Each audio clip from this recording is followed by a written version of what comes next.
నమస్కారం. ఈ విశ్లేషణకు స్వాగతం. ఈరోజు మనం చాలా ఆసక్తికరమైన మరియు కొంచెం సంక్లిష్టమైన విషయాన్ని డీకోడ్ చేయబోతున్నాం. అదే శివతత్వం. దేవుడు అనగానే మనకొక నిర్దిష్టమైన ఆకారం గుర్తుకొస్తుంది కదా. కాని అసలు ఎలాంటి రూపం లేని, హద్దుల్లేని ఒక అనంతమైన మహాశక్తిని మనమొక భౌతిక రూపంలో ఎందుకు పూజిస్తున్నాం? ఆ రహస్యమేంటో ప్రాచీన గ్రంథాల ఆధారంగా ఈరోజు తెలుసుకుందాం. ఒకసారి ఆలోచించండి. ఆద్యంతాలు లేని అనంతమైన సృష్టికర్తను ఒకే భౌతిక రూపంలో, అంటే ఒక చిన్న లింగ రూపంలో బంధించడం ఎలా సాధ్యం? ఇది వినడానికి కొంచెం ఆశ్చర్యంగా, ఒక పెద్ద పారాడాక్స్లాగా అనిపిస్తోంది కదా. మరి ఈ ప్రశ్నకు సమాధానం దొరకాలంటే మనం ప్రాచీన కాలం నాటి ఒక అద్భుతమైన మహేతిహాసం గురించి తప్పకుండా తెలుసుకోవాలి. సరే, ఈ విషయాన్ని ఇంకొంచెం లోతుగా అర్థం చేసుకుందాం. మనం మొదటి విభాగం శివరహస్యం. ఈ అనంతమైన దైవ రహస్యాన్ని విడమర్చి చెప్పే ఒక అద్భుతమైన ప్రాచీన గ్రంథం పేరు శివరహస్యం. ఇది కేవలం ఒక మామూలు పురాణం కాదు. వేదాలు, ఆగమాలు, శివజ్ఞాన సర్వస్వం అంతా కలగలిపిన ఒక గొప్ప ఎపిక్. ఇక్కడ మీరు ఈ నంబర్ని ఒకసారి గమనించండి. ఏకంగా 1,26,000. అవును, 1,26,000 సంస్కృత శ్లోకాలతో కూడుకున్న ఒక మహాసముద్రమిది. శతాబ్దాలపాటు కేవలం దేవనాగరి లిపిలోనే ఉండిపోయి సామాన్యులకు పెద్దగా అందుబాటులో లేకుండా పోయిన ఒక గొప్ప రహస్యనిధి ఇది. మరి ఇంతటి అద్భుతమైన దైవిక జ్ఞానం మన వరకు ఎలా చేరింది అంటారా? ఇక్కడే ఒక ఆసక్తికరమైన ప్రయాణముంది.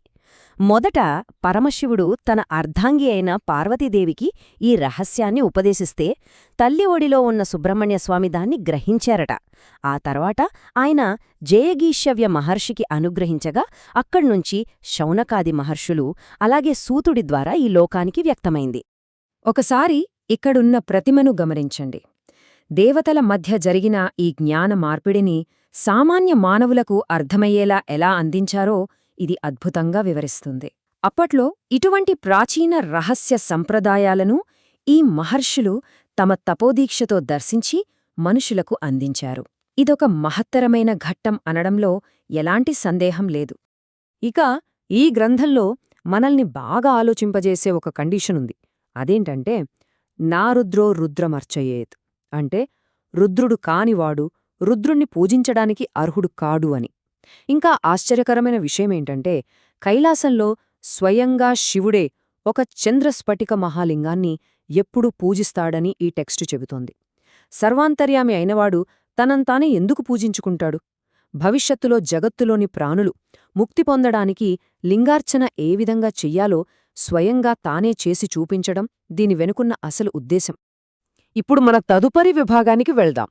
అదే లింగోద్భవం.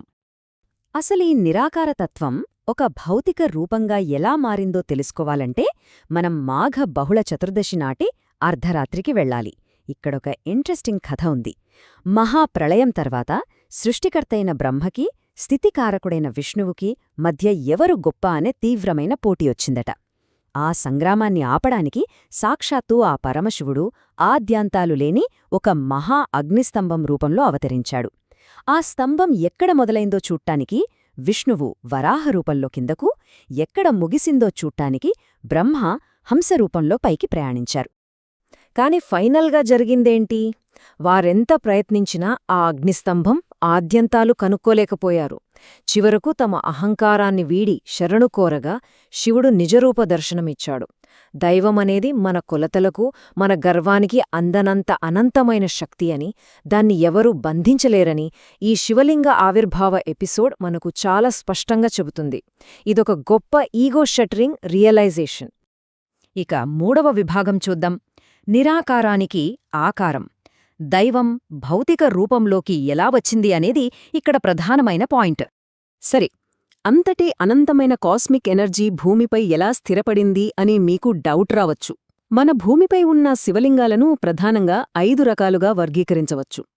భూమి లోపలే స్వయంగా వెలసినవి స్వయంభూలింగాలు, దేవతలు మరియు ఋషులు ప్రతిష్ఠించినవి దైవిక మరియు ఆర్షలింగాలు, మానవులు తమ భక్తితో చెక్కినవి మానుషలింగాలు, అలాగే నర్మదా నదిలో సహజంగా లభించే బాణలింగాలు.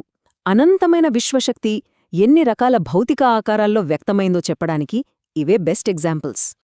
ఇప్పుడు ఇక్కడ కనిపిస్తున్న ఈ వివరాలు చూడండి. ఇది నిజంగా అద్భుతమనిపిస్తుంది. ఈ అనంతమైన తత్వం పంచభూతాలతో ముడిపడిపోయి మన దక్షిణ భారతదేశంలో భౌతికంగా ఎలా నెలగొందో ఇది మ్యాప్ చేస్తోంది. పృథ్వీ లేదా భూమి కోసం కంచిలో ఏకాంబరేశ్వరుడు, జలం కోసం తిరువనైకావల్లో జంబుకేశ్వరుడు, అగ్ని కోసం తిరువన్నామలైలో అన్నామలేశ్వరుడు, వాయువు కోసం శ్రీకాళహస్తి మరియు ఆకాశం కోసం చిదంబరం.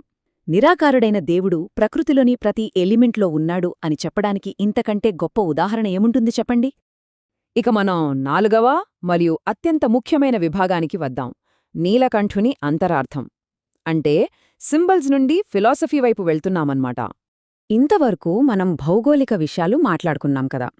ఇప్పుడు ఈ కథల వెనుక ఉన్న చాలా లోతైన మానసిక అర్థం గురించి చర్చించుకుందాం. దానికి బేస్ ఈ సముద్ర మథనం స్టోరీ. ఇది మనందరికీ తెలిసిందే. అమృతం కోసం దేవతలు, రాక్షసులు తమ పక్షపాతాలను పక్కనపెట్టి ఒక ఒప్పందం చేసుకుని సముద్రాన్ని చిలకడం స్టార్ట్ చేశారు.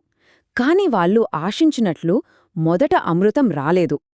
అమృతానికి బదులుగా సమస్త జీవకోటిని నాశనం చేయగల భయంకరమైన హాలాహలం అనే విషం బయటకు వచ్చింది. దాన్ని చూసి అందరూ భయపడి పారిపోతుంటే స్వచ్ఛందంగా శివుడు ఆ విషాన్ని తాగాడు. అది చూసిన పార్వతీదేవి ఆ విషం ఆయన సిస్టంలోకి వెళ్లకుండా గొంతు వద్దే ఆపేసింది. దాంతో ఆయన కంఠం నీలం రంగులోకి మారిపోయి నీలకంఠుడుగా నిలిచిపోయాడు.